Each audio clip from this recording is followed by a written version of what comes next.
Talk Shoe. Recorded live. What is up, everybody? Welcome to Travis and Vic's Drunken Horror Adventures. Right now, I am rolling solo. I'm Travis. I am drunk. And this is a very angry edition of Travis and Vic's Drunken Horror Adventures, but we'll get there. In the meantime, let's throw out the topic for tonight's show, because, it feels like topic radio tonight. No, not really. Okay, so today is the anniversary of the first drive-in in 1933. So here we are, 84 years later. And drive-ins have all but died out. We have one in my area in Georgetown. I'm in Louisville, Kentucky, but Georgetown, Indiana, is not that far from me. Maybe 30-minute drive tops. So drive-ins still exist around here. Saw Texas Chainsaw Massacre and drive-in a few years ago. It's important to me the drive-ins stay alive. I hope they do. But what we're going to be talking about tonight is a drive-in inspired movie based on the Grindhouse movies of, I guess it was the 70s. And we're talking about Quentin Tarantino's Death Proof, one half of the kind of double feature that he did between Death Proof and Planet Terror. And I did not get to watch Planet Terror heading into this, so it's Death Proof only. Vic and I had decided on only Death Proof. We'll get to to Planet Terror one of these days. And I'll also get to what's grinding my gears later on when Vic calls in, assuming he does call in. Vic's at work. He just got back from Jersey yesterday, so who knows how the night's going to go. But that being said, let's get into a little information about Death Proof by Quentin Tarantino, released in 2007, May 31st, 2007. It's actually called a thriller.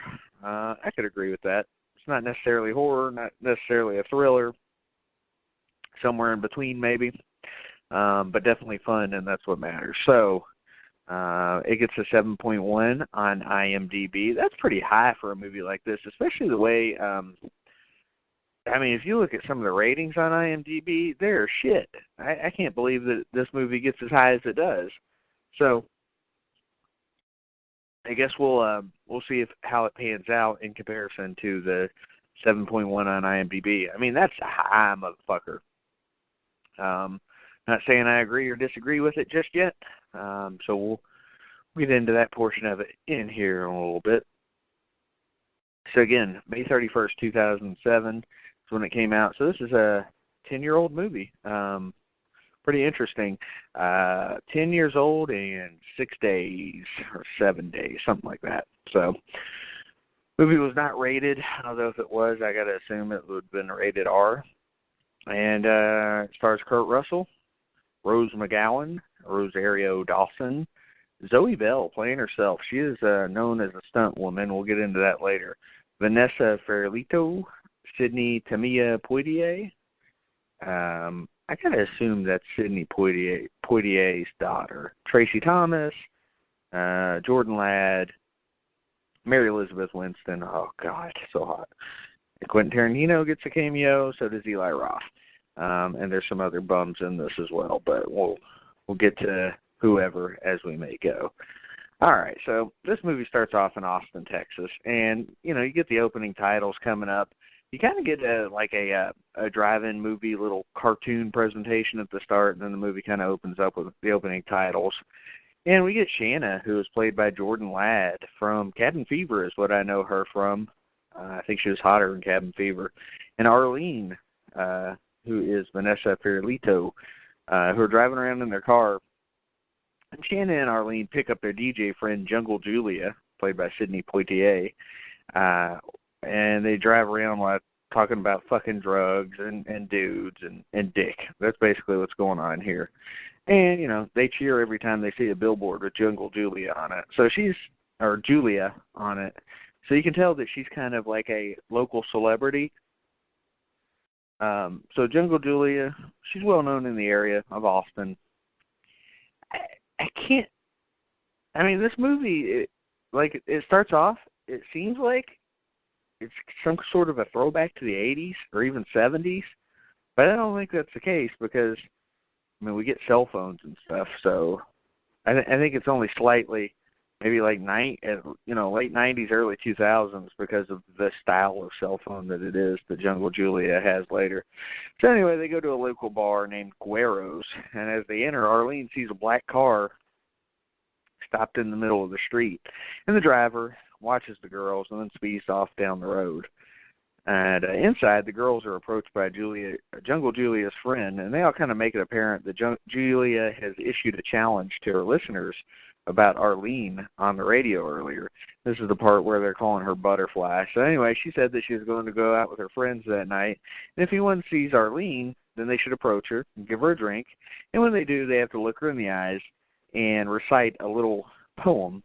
And, the poem, some bullshit. And if they do all that and they call her Butterfly, then Arlene's going to give them a lap dance. And let me just first get into what Arlene looks like. She's Hispanic. She has awesome fucking lips. She has a good body. But her face, Now, let me just say, I'm not one of those people that's like, oh, that chick's ugly. No, I'd fuck shit out of her. I'm not saying I wouldn't. All I'm saying is she's not hot stacked up against some other hot chicks, like Mary Elizabeth Winstead, perhaps. Or even Jordan Ladd. I think Jordan Ladd's the hottest of this group. But anyway, Arlene gets pissed off for saying that. But Jungle Julia says if she doesn't do it, then everybody's gonna know she's chicken shit. And Julia makes a deal with her, though. If it's an unattractive guy that comes up and asks for the lap dance, then Arlene can say she has already approached and gave the lap dance. So she kind of has an out in this whole thing, which is fair.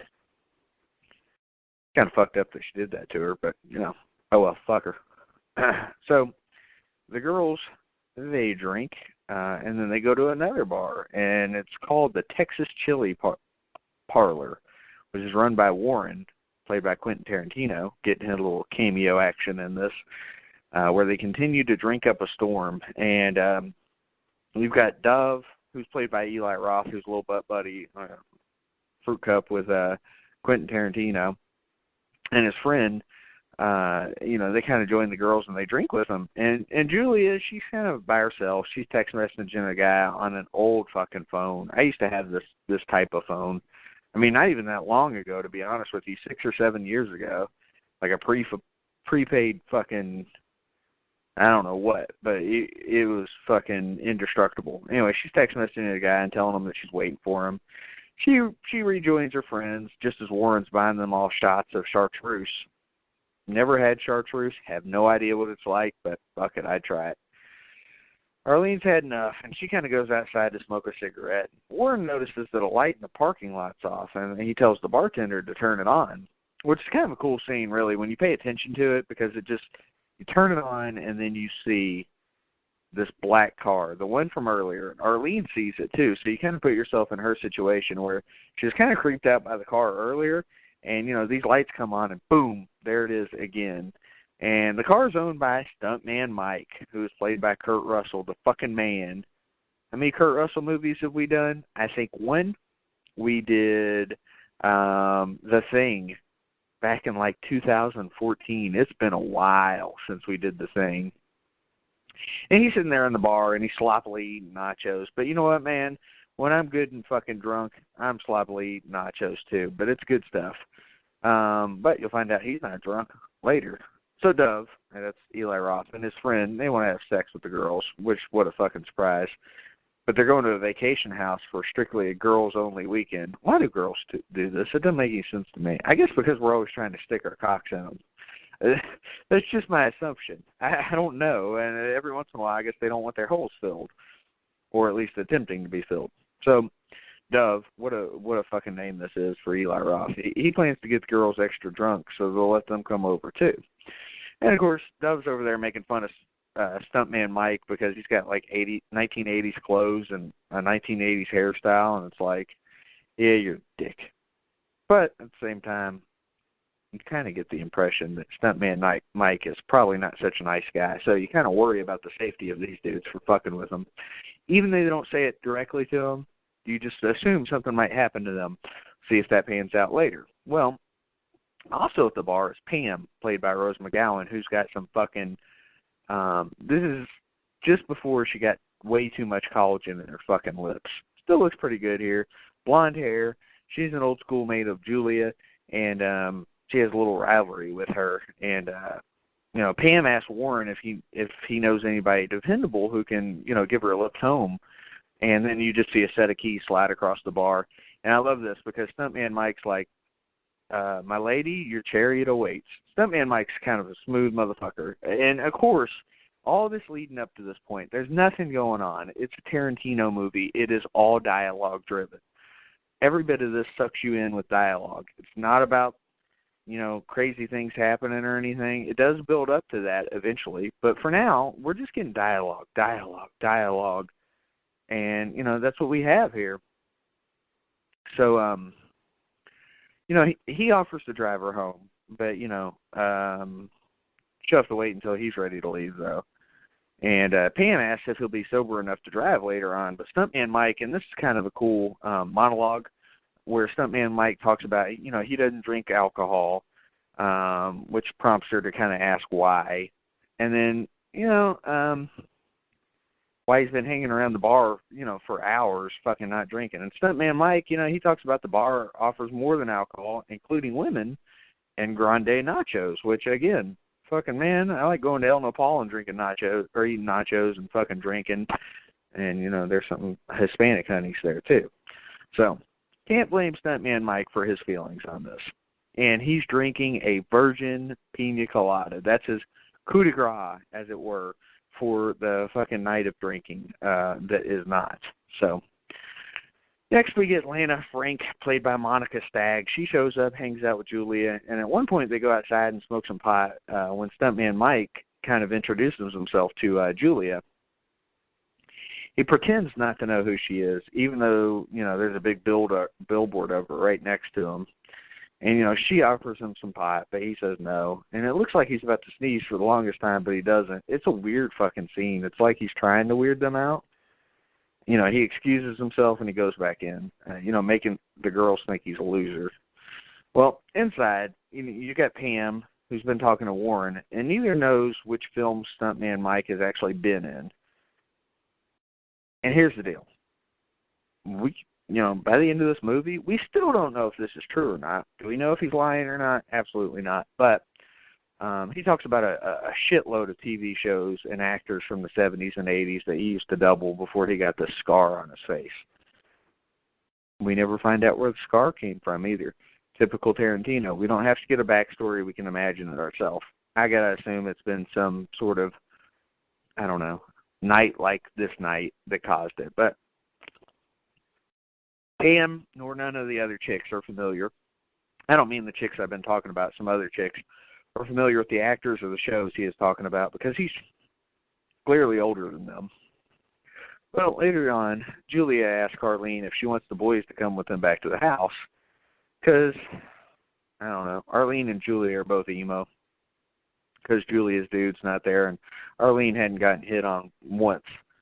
Well, Arlene says no. And Stuntman Mike comes up to Arlene with a drink, and he looks her dead in the eyes, recites the poem that he was supposed to say, and he calls her Butterfly. Well, Julia, she's trying to protect Arlene because Kurt Russell's kind of a creepy fuck in this movie. He tells Arlene that she already did the lap dance earlier, and Stuntman Mike asks if it's his scar across his face that frightens Arlene, and she's like, no, it's the car. And, she recognized it from earlier. But Julia again tells him that she already did the lap dance, but, he doesn't buy that shit. And he knows that, Arlene's a little sensitive about the fact that no one's approached her before him to recite the poem tonight. And he's kind of smooth talking her, pulls out a notebook, and he says the names of all the people he's met, and he's doing this fucking corny Western accent.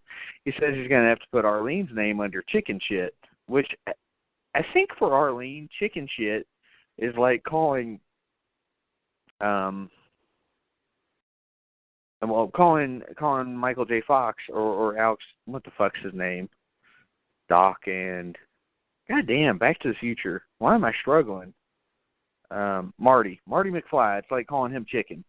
So she doesn't like being called chicken shit, apparently. And so she's enticed by him, and she agrees to give him the lap dance. And